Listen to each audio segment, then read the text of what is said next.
Hey Google, turn off my cool LED lights. Oh hey, what's happening there guys? It's Brian House here for Housework, and today I want to just discuss a few things that have been going through my head. I've been trying to kind of come up with a concept to verbalize the feelings that I'm having about the situation that we are in with quarantining and basically putting our lives on hold. I like to think of it as a pause. Whenever I am working on something and I'm rushing through something, I often think about if I just slow down, I'll do a way better job. But built into me is not that functionality for some reason. I just like to plow through it. I think that's a common trait of a lot of men, a lot of people probably. I started thinking about how right now, how we are asked to stop and pause and wait, and what we can do to sort of thwart that feeling of, I must keep moving forward. I must keep pursuing. I must keep doing something. I think it's because we've just done it for so long. We've actually been that person, you know. I'm 43 years old. I think I started working when I was 14, 15 years old. And I obviously went through school like most of you. So I have been on the go and doing and achieving, for the most part, for the last 30 years. So to ask people to stop doing those things is really difficult. It's really tough to say, just stop, put your life on hold, stop going to work, stop going to the store, stop creating, stop making whatever, doing whatever. It's really tough. I don't think we were ready. I don't think anyone was ready. In fact, I think a lot of people are actually happy that this is actually happening. You know, I've heard this and seen people on social media write, I'm really happy that this is occurring. Like, I'm getting a chance to slow down, getting a chance to stop. What that means for them, though, I'm not sure. It's like, be careful what you wish for, right? You don't really know what that means until it actually happens. State of Florida came down yesterday that we are now under an entire state lockdown, meaning shutting the system down, putting everything on pause, unless you're an essential person, for 30 days. And to stop a powerhouse economy like the United States for 30 days, it's going to have a ripple effect. Not only financially, but also mentally.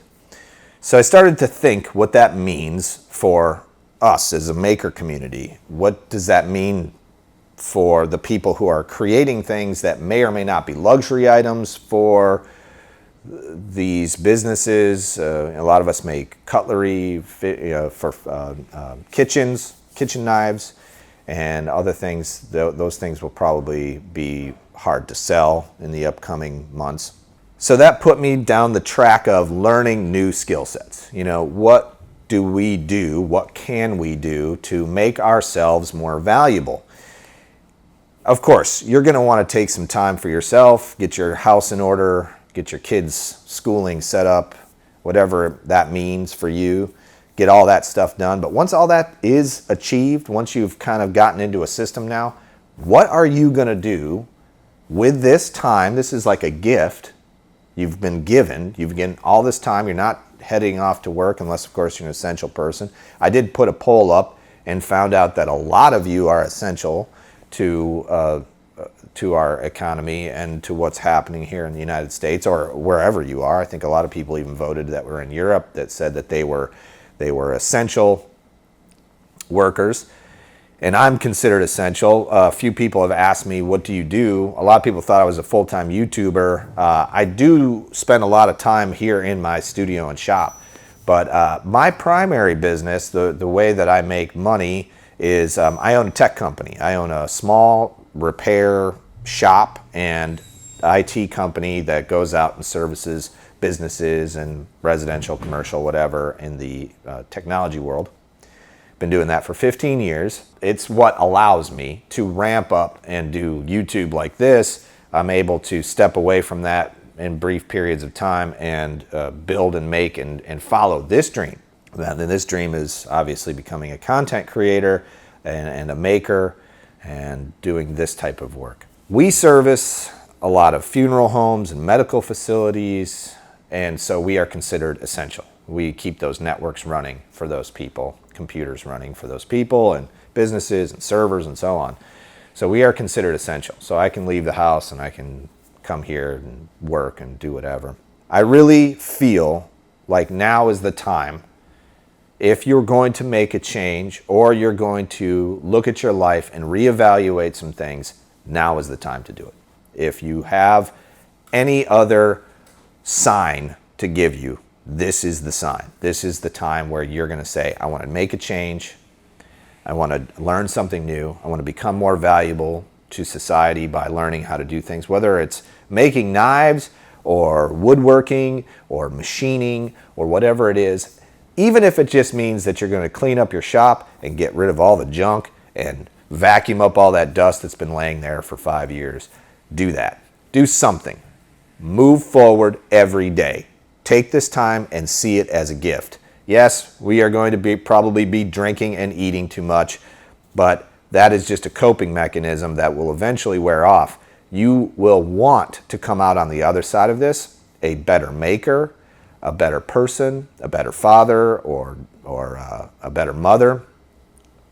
And in order to do that, every single day you have to set goals for yourself, because your time is no longer allotted to working for someone else for the most part.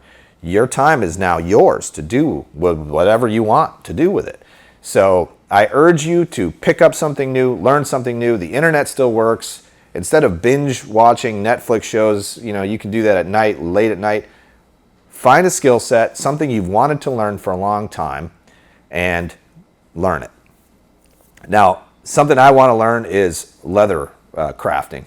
I need to start learning how to make sheaths, so I bought all of the equipment and pieces and parts or whatever to learn how to do that. It's not something I really want to learn, but I know it's a necessity for my knife making, so I'm going to go ahead and just start doing that. That's the one thing I'm going to learn in this process. I'm going to actually figure out how to work with leather. So anyhow, guys, I truly appreciate you. If you have anything you would like to talk about, my cell phone number is down here. You can call it or text it. I don't always answer it.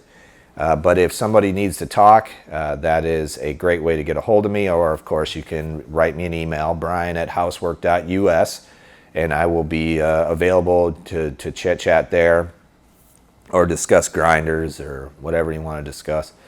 And then, just know that this will pass.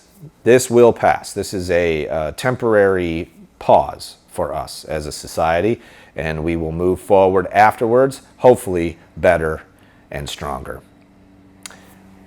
Thanks again, guys, for watching. If you got something out of today's video, make sure you hit that thumbs up. And if you're not already subscribed, hit that subscribe button. And if you hit that little bell, you get a notification every time I upload something to YouTube.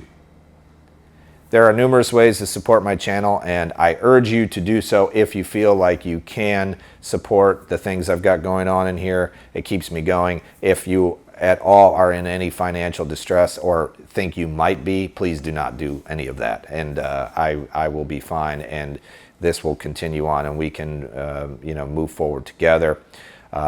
Thanks again, guys, for watching. I truly appreciate you. My name is Brian House, and this has been Housework.